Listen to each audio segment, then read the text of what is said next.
Tulani Khoza in studio, who is developing South Africa's first locally made smartphone. Tulani, shake my hand.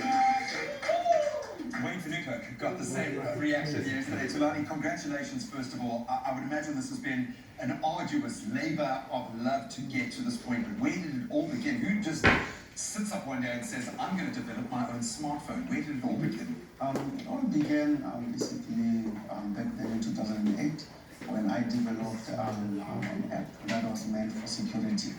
But the aim of me developing an app, I just wanted to develop an app where I can enable people with a smartphone, to be protected. So when I developed an app, people from the UK, from the US, they kept on, commenting saying the app is good.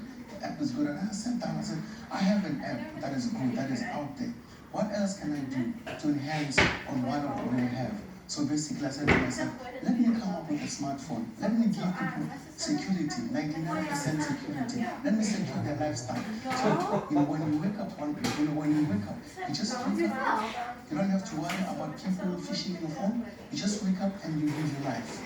This is incredible, and it's answering a massive need at the moment. I think that's probably the hot word at the moment is security, and internet or online security is a massive thing when we take into account how much permission we give people to have access to our lives on our phone. But now, this is just you, Tulani, up against some of the biggest manufacturers in the world at the moment. Where do we stand in that competition? How are you going to compete with the big brands out there?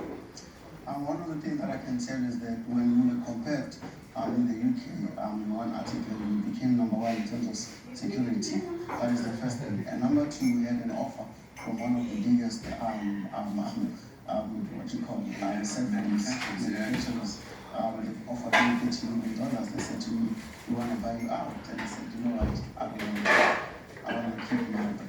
Was that instantaneous, or did you have to think about it for a while? I had to think about it for a while because looking at it, if I were to take the $30 million, it's going to benefit me. But I want something that is going to benefit Africa. I want something that is going to benefit South Africa. Well, you've taken that ethos a step further, and I'd love for you to quickly talk to me about the South African Young Teen Entrepreneur Foundation. This seems to be one of your pillars, giving back in particular to the youth.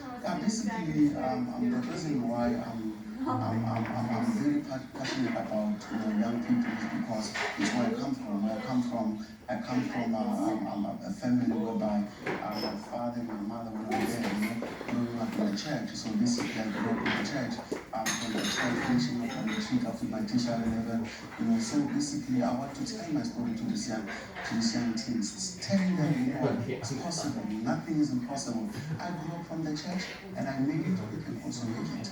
My brother, and I think you've begun your journey. Thank you so much for sharing a little bit of your inspirational story. When can we see this on the shelves? It's coming soon. We're launching very soon. I'm very much excited because the Mala is also coming on board in order for us to create 2,600 jobs. Oh man, I think they can spot a good investment when they see it. Tulani Khoza, thank you so much, sir. Watching the story incredibly close. Can connected and inspire you this morning? Maybe a little bit of music. Oh, come on.